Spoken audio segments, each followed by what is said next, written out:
Hey everyone, welcome to the very first deep dive right here from your favorite Telegram channel, @Science. It's awesome to have you all with us as we kick off this new journey of, well, exploring the most incredible science news out there each week. I'm so excited to be here. It's mind-blowing to think we have a global community of over 140,000 science and tech enthusiasts from more than 35 countries tuning in. It's amazing, right? Hmm, And speaking of amazing, get ready to have your minds blown because this week we've got 3 discoveries that are truly game changers. definitely some big ones this week. First up, we're diving into how AI might completely reshape wealth inequality. Oh yeah, that's a big one. There's a fascinating new study out of China that has everyone talking. It definitely caught my eye too. I'm really curious to dig into what the researchers found. Me too. Yeah. Especially because they used a really unique modeling approach, right? Yeah, exactly. Most studies in this area don't factor in things like, how property ownership or existing wealth impacts future income. Right, right. But this one did, which is pretty cool. That's huge. Yeah, So they took a much more nuanced approach, which is exciting. for sure. Did their findings kind of match those doom and gloom predictions we always hear about? Huh. AI taking over everyone's jobs and stuff? Well, it's complicated, to be honest. Okay, lay it on me. Their model does suggest that AI-driven automation, if left unchecked, will likely make that gap between the haves and have-nots even worse. Yeah, that makes sense. It basically comes down to the fact that AI often helps capital, things like investments and property, grow faster than wages. Oh, I see. So if your money is making more money than you are at your job, that gap's just going to keep getting wider. That's the gist of it. Okay, so it's complicated, but it sounds a little grim. Yeah. But you said it's complicated, right? So did they find any potential solutions or anything hopeful in all of this? Here's where it gets really interesting. The researchers actually found that certain types of technological progress could actually counterbalance the inequality driven by AI. Yeah. Specifically, things like Higgs-neutral technologies, basically. Advancements that benefit both capital and labor equally. Those could really help to even things out. So it's not all doom and gloom. Not necessarily. There's potential for tech to maybe help solve the problems it creates. Exactly. And it highlights how important government policies and social programs will be in all of this.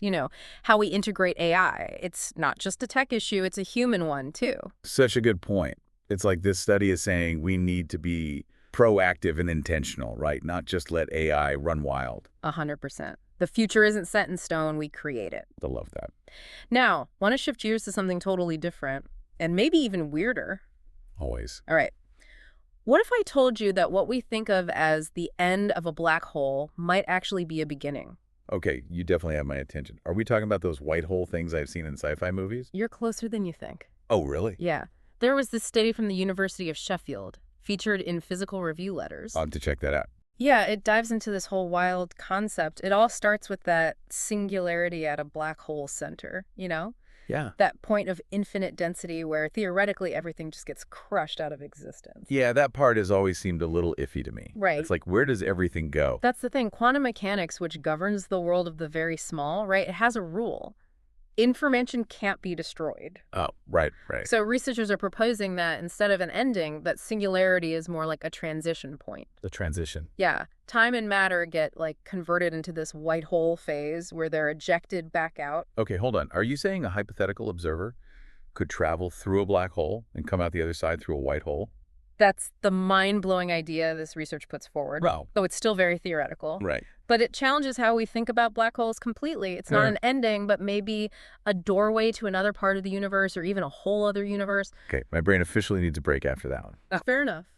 It is a lot to take in. Yeah, but before I totally melt down, let's talk about something a little more down to earth. Literally, Sounds good. we're going to dig into some new research on our ancient relatives, the Neanderthals. Yes. The ever-fascinating question of where we came from and who we share our DNA with. Exactly. So this new study in the Proceedings of the National Academy of Sciences, it's shedding light on a particular gene with a very surprising origin story. It's a good one. Okay, I'm ready for this genetic deep dive. All right, so they were looking at the gene that allows some East Asians to digest milk sugars. Okay. They thought it was the same one commonly found in Europeans. Right. But it turns out it's a totally different variant, What and the they think it came directly from Neanderthal. Wait, hold on. You're saying the ability of some people to drink milk without problems is thanks to Neanderthals. That's what the research suggests. That's wild. It is. And what's even cooler is that it means interbreeding between humans and Neanderthals probably happened multiple times throughout history. It's a much more complex and intertwined story than we initially thought. That is so cool. Right. It makes you wonder what other Neanderthal genes we might be carrying around. Seriously. Yeah. And what they might tell us about our shared history. This is incredible. This has been an awesome start to our very first deep dive. But we've got so much more to uncover. Oh, yeah, we're just getting started. So stay tuned. Yeah, it really makes you think, what other secrets are hiding in our DNA? Right. Speaking of secrets, let's talk about a creature that's been holding on to some pretty impressive ones for a very long time, the Greenland shark. Oh, wow. Okay. Did you know they can live for over 400 years? 400 years. That's insane. They're like the Methuselahs of the ocean. Right. What's their secret? Do they have, like, some magical anti-aging potion hidden in their underwater lair or something? Haha, not quite a potion, but they do have some fascinating genetic tricks, I guess you could say, up their sleeve, or fin, I guess in this case. A recent study on BioRxFluff took a deep dive into their genome, their complete set of genes, to try and figure out this whole mystery of their crazy long lifespan. So they, like, mapped out the entire instruction manual for a Greenland shark. Exactly. That must have been a huge undertaking. It was a massive study. What did they find? What makes these sharks so resistant to, just aging? Well, one of the key things they found was related to a group of genes involved in something called NFUB signaling. Okay. Now, I know that sounds You complicated. lost me at NFU. Haha, fair enough. To put it simply, NFU signaling is like a cellular security system. Okay. It helps protect cells from damage, regulates inflammation, and even controls programmed cell death, which is also known as apoptosis. So basically, it's like keeping the cells healthy and functioning properly. Exactly. But how does that translate to living for centuries? Well, the researchers found that Greenland sharks have way more copies of these NFUBs compared to other shark species with, normal lifespans. Oh, interesting. It's like they doubled down on their cellular security system, making their cells super resilient to damage and aging.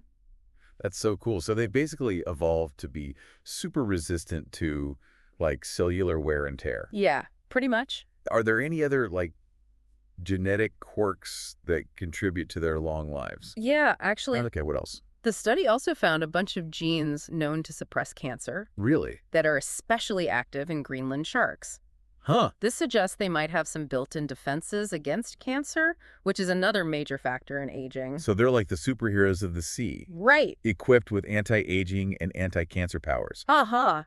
Exactly. It makes you wonder if studying these incredible creatures could teach us something about, extending human lifespans. That's a really exciting possibility for sure. Understanding the mechanisms behind their extreme longevity could have big implications for aging research and developing new therapies. Yeah. Who knows? Maybe one day we'll be able to unlock the secrets to living longer and healthier lives by studying sharks. It could happen. Now, speaking of living longer, let's talk about a technology that could have a much more direct impact on our daily lives. The future of electronics. Ooh, I love new gadgets. All right, so what are we thinking?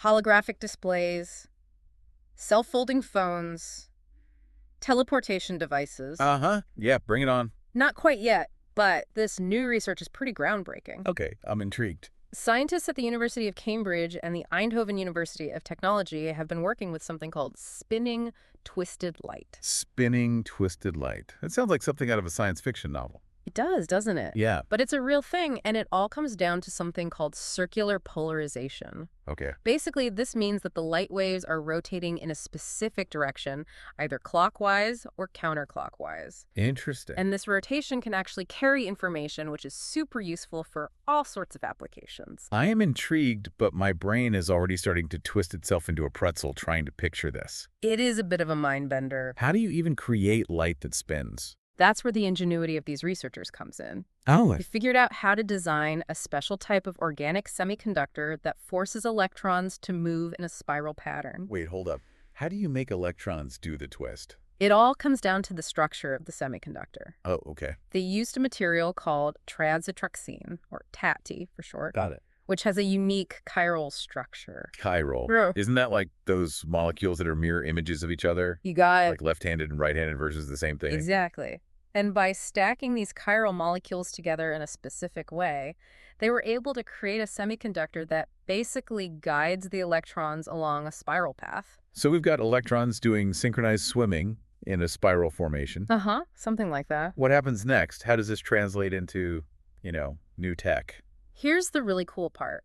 When these spiraling electrons are excited by light, they emit circularly polarized light. Okay. And this type of light can be used to make OLED displays way more efficient. So brighter screens that use less energy. That's the idea. I'm all for that. What about this quantum computing thing you mentioned? How does spinning light play into that? So quantum computing is all about harnessing the crazy world of quantum mechanics to create computers that are exponentially faster than anything we have today. Right, right. And it turns out that circularly polarized light could be a key to controlling those quantum bits or qubits that make these super fast computers work. Wow, this technology sounds like it could be a real game changer. Yeah, it really does. From better screens to faster computers and even unlocking the potential of quantum technology. It's pretty remarkable. And it all comes down to the way light spins. It's amazing what you can do when you understand the fundamental principles of nature. I agree. So, from the microscopic world of electrons, let's zoom out to a global challenge that might have a surprisingly simple solution. Plastic pollution. Yeah, it's a big one. Plastic pollution is definitely a major issue, and it feels like it's only getting worse. It is a huge problem. Is there any hope for cleaning up this mess? There is, actually. Researchers from Northwestern University have developed a new method for breaking down plastic that's so simple it almost seems like magic. Okay, I'm intrigued. Hit me with it. They're using air. Air? Seriously, you mean like the stuff we breathe? I know, right? That sounds too good to be true. Yeah. But they've figured out a way to use the moisture in the air to break down one of the most common plastics. Polyethylene terephthalate, or PE. Oh, like what most water bottles are made of. Exactly. Okay, my curiosity is officially piqued. How does air break down plastic? Okay, so it's actually a two-step process. Right. First, they use a molybdenum catalyst. Okay. It's a readily available material, completely non-toxic, to sort so- of chop up the PET into smaller pieces. Okay, so we've got mini plastic bits. What role does the air play? That's where it gets cool. The researchers discovered that when they exposed these plastic pieces to air, the tiny bit of moisture in the air reacted with the plastic and converted it into terephthalic acid, or TPA. TPA. Now, why does that name ring a bell? Because TPA is a valuable chemical that's used to make new PET products. Ah, So they've basically found a way to recycle plastic back into its original building blocks using nothing but a simple catalyst and the air we breathe. that is incredible. It sounds almost too good to be true. I know, right? What are the advantages of this method compared to, traditional plastic recycling? Well, for one thing, it's super environmentally friendly. Okay, that's good. No harsh solvents or high temperatures needed, which means no nasty byproducts polluting the environment. Right. Plus, they were able to recover a whopping 94% of the TPA in just 4 hours. Wow, that's impressive. And the catalyst itself is recyclable, so it can be used over and over again. It's like the ultimate win-win. Right. It's efficient, it's eco-friendly, and it helps tackle the global plastic problem. What's not to love? It's a perfect example of how scientific innovation can offer real solutions to some of the biggest challenges facing our planet. Totally agree. But before we get too carried away with all this positivity, All right. let's dive into a topic that often sparks a lot of debate. Artificial intelligence. Ah, yes, AI, the double-edged sword. Exactly. It's one of those hot-button topics everyone seems to have an opinion on. Definitely. It's already changing our world in so many ways, but Yeah. where is it all heading? Is AI going to become our best friend or our worst enemy? That is the million-dollar question. Right. AI has the potential to do amazing things, but it also raises some valid concerns. Yeah. A lot of people were worried about AI taking over jobs, making biased decisions, or even becoming so intelligent that it poses a threat to humanity. It's like something straight out of a sci-fi movie. Right. Are those fears realistic, or are we getting ahead of ourselves? Well, I think it's important to take those concerns seriously. Yeah, AI is a powerful tool, and like any tool, it can be used for good or bad. so true. The key is to develop and deploy AI responsibly and ethically, with careful consideration for its potential impacts on society. So it's not about fearing AI itself, but about being mindful of how we create and use it. Exactly. We need to be proactive and establish clear guidelines for AI development, ensuring that it's aligned with human values and used to benefit all of humanity, not just a select few. I love that. It's about shaping AI to be a force for good in the world, rather than letting it run wild. 100%. Speaking of shaping things, let's dive into a topic that's literally about shaping the world around us. The incredible power of light. Hey, bring on the light show. All right, so light, the source of life and energy for our planet, and now scientists are finding even more incredible ways to harness its potential. Always push the boundaries. Always. A recent study from the University of Cambridge unveiled a breakthrough that could revolutionize the way we experience light. Okay, I'm all ears. What have they discovered? Is it some kind of new lightsaber technology? Or maybe a way to teleport using light beams? Haha, not quite that dramatic, but still pretty impressive. All right, well, lay it on me. It all comes down to that fascinating phenomenon we were talking about earlier. Circularly polarized light? Oh, right, the spinning light. Yeah. That can do all sorts of cool things with electronics. Exactly. How does it relate to our experience of light in general? Well, it turns out that the way our eyes perceive light is actually affected by its polarization. Huh, interesting. And by using circularly polarized light in displays and lighting, we can potentially reduce glare, improve contrast, and even make things appear brighter while using less energy. Wait, so you're saying we could have brighter, more vibrant screens and lights that are also more energy efficient? Exactly. That sounds like a win-win. Right, and the way they achieve this is pretty ingenious. Okay, tell me more. They designed a new type of organic semiconductor that naturally emits circularly polarized light. Oh, wow. They took inspiration from nature, specifically from molecules that have this special property called chirality. Chirality. I'm starting to feel like an expert on this. Yeah, huh, you're getting it. Those are the molecules that are mirror images of each other, right? Yeah, you got it.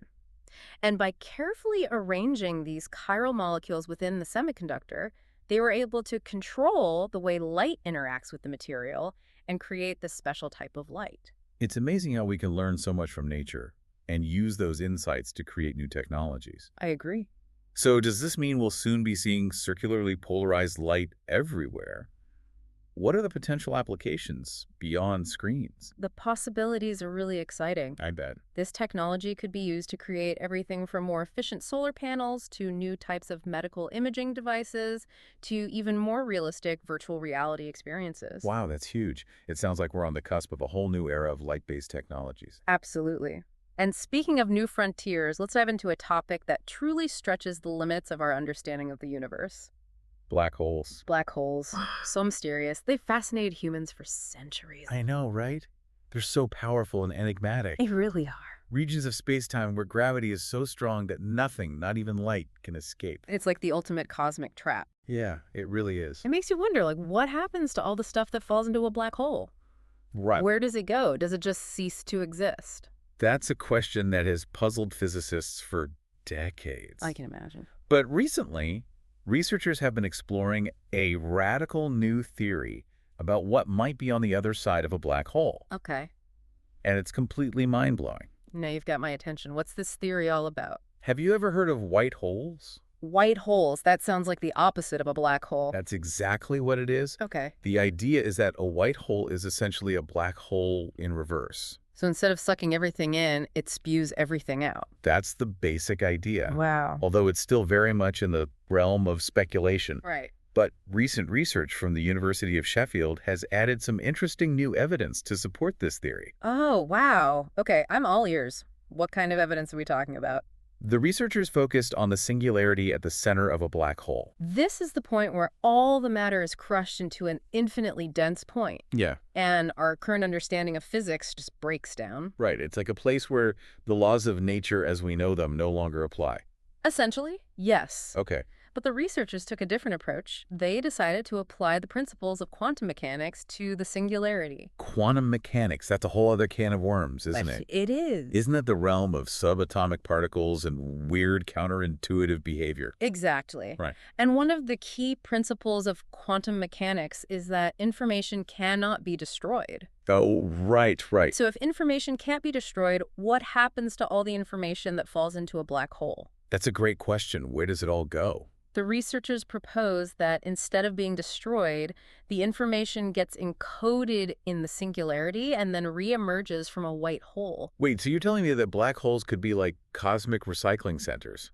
In a way, yeah. They suck things in, process them, and then spit them back out somewhere else. It's a mind-boggling concept, but it fits with the laws of quantum mechanics. That's wild. It is. Okay, my head is spinning. Mhm. But if a black hole is connected to a white hole, where does everything that comes out of the white hole end up? That's where things get even weirder. No, no. Some physicists believe that white holes could be connected to entirely different universes, or even to different points in time within our own universe. Whoa, so you're saying that black holes could be portals to other dimensions or time travel devices? It's a wild possibility, isn't it? Of course, this is all highly theoretical at this point. We still have a lot to learn about black holes and the nature of spacetime itself. It's amazing how much we still don't know about the universe. I know, it's humbling. Every new discovery just opens up more questions and possibilities. It's like peeling back the layers of a cosmic onion, and there's always another layer underneath. Speaking of layers, let's delve into something a little closer to home, our own genetic heritage. Okay, I like it. A recent study published in the Proceedings of the National Academy of Sciences has revealed a surprising new link between modern humans and our ancient relatives, the Neanderthals. Oh, the Neanderthals. Those are the, stocky, brow-ridged folks who lived in Europe and Asia thousands of years ago, right? That's them. I always thought it was cool that we share some DNA with them. Yeah, it's amazing. What's this new discovery all about? This study focuses on a specific gene that allows some people to digest the sugars in milk, the lactase gene. Oh, right. That's what determines whether someone is lactose tolerant or intolerant. Exactly. I'm actually lactose intolerant myself. Oh, really? Yeah, it's always a bummer when I can't enjoy a big bowl of ice cream without consequences. I feel you. But what does this have to do with Neanderthals? Well, the researchers discovered a unique variant of the lactase gene in some East Asian populations. Okay. That's different from the variant that's common in Europeans. Interesting. And get this, they believe this particular variant was inherited directly from Neanderthals. Wait, so you're saying that some people of East Asian descent got their ability to digest milk from Neanderthals? That's what the research suggests. That's amazing.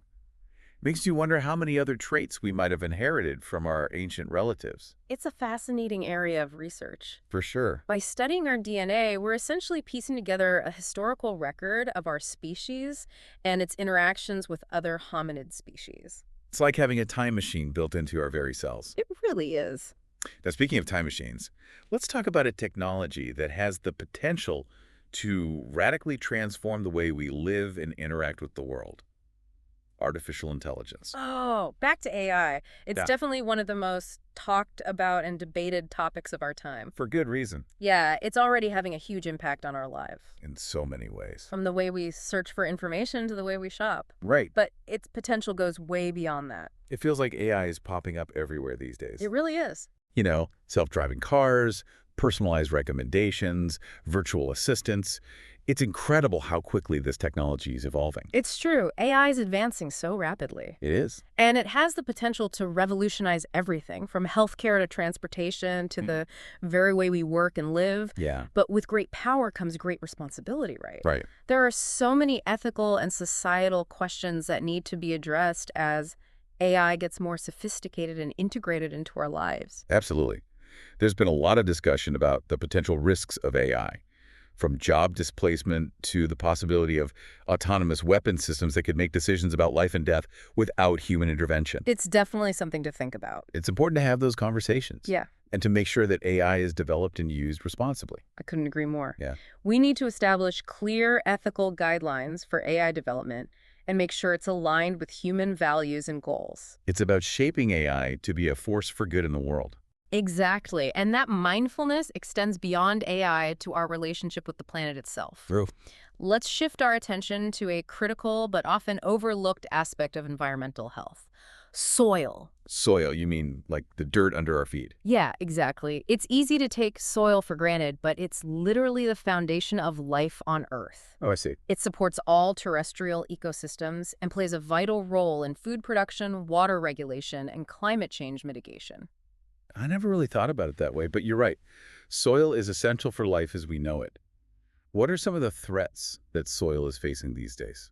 Well, soil is under increasing pressure from a bunch of threats, including erosion, degradation, pollution, and climate change. Oh, wow, it's a lot. Yeah, these factors can lead to reduced crop yields, food insecurity, and even desertification. That's a scary thought. It's a sobering reminder that we need to take better care of our soil. What can be done to address these challenges? Thankfully, there's a growing movement to promote sustainable soil management practices. Oh, that's good. Things like crop rotation, cover cropping, and no-till farming can help to improve soil health and resilience. So it's about working with nature rather than against it. Exactly. We need to move away from intensive agricultural practices that rely on chemical fertilizers and pesticides, which can harm soil organisms and pollute water sources. Makes sense. Instead, we need to embrace more holistic approaches that promote soil biodiversity and natural nutrient cycling. Yeah, that makes a lot of sense. A healthy planet starts with healthy soil. Now, speaking of healthy habits, let's talk about something that's good for both our minds and our souls. Cultivating curiosity. Curiosity, it's such a powerful force. It really is. It's what drives us to explore, to learn, to ask questions, and to seek answers. It's the engine of innovation and discovery. I couldn't agree more. Right. Curiosity is what makes life so interesting and engaging. It keeps us learning and growing throughout our lives. And what better way to cultivate curiosity than through the exploration of science? I love that. The world of science is full of wonder, mystery, and endless possibilities for discovery. It really is. Science is for everyone, and it's a journey that never ends. There's always something new to learn and explore, no matter your age or background. Well said. And on that note, I think it's time to wrap up this episode of The Deep Dive. Already. It's been an incredible journey exploring these fascinating scientific discoveries with you. It really has. We've covered so much ground today. We have. From the depths of black holes to the intricacies of our own DNA. It's been quite a ride. We hope this deep dive has sparked your curiosity and inspired you to learn more about the amazing world of science. We really do. Remember, the pursuit of knowledge is a lifelong adventure. It really is. Stay curious, friends, and be sure to join us next week for another exciting episode of The Deep Dive. See you next Friday. Bye, everyone. Yeah, it is amazing what we find out there, and it really makes you realize there's so much more to discover, even right here on our own planet. Absolutely. And speaking of discoveries, you mentioned one earlier that could completely revolutionize electronics. Oh, yeah. And pave the way for some seriously mind-blowing technology. This one's a biggie. Okay, you got to tell me more. All right, picture this. Even brighter, more energy-efficient screens, faster computers, and get this, advancements in quantum computing. Okay, now you've got my attention. Seriously, brighter screens. I'm always up for a tech upgrade. What is this discovery all about? It all comes down to a property of light called circular polarization. Remember when we talked about that spinning, twisted light earlier? Yeah. Well, scientists at the University of Cambridge and the Eindhoven University of Technology figured out how to make organic semiconductors that naturally emit this special kind of light. Okay, but I thought we were talking about the future of, screens and computers, not just cool light shows. How does this connect? That's the amazing part. Circularly polarized light interacts with matter in these really unique ways that could totally change electronics as we know it. Oh, wow. It all boils down to controlling how electrons spin. And these researchers figured out how to harness that by mimicking something we see in nature, chirality. Chirality, right, those mirror image molecules, Yeah. like having a left-handed and right-handed version of the same thing. Exactly. A lot of molecules in nature have these chiral forms, and that kind of asymmetry affects how they interact with light. So the researchers, they made molecules with a very specific chiral structure, Right. and then they arranged them in a way that created a material that, when you hit it with electricity, it emits circularly polarized light. So they basically built a material that twists light in a specific direction. I'm picturing tiny little electrons doing the twist inside my phone screen. You got it.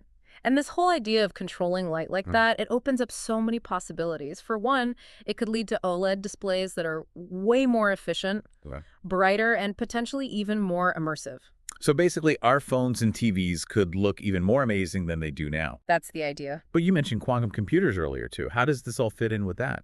Right, so quantum computers rely on controlling how electrons spin.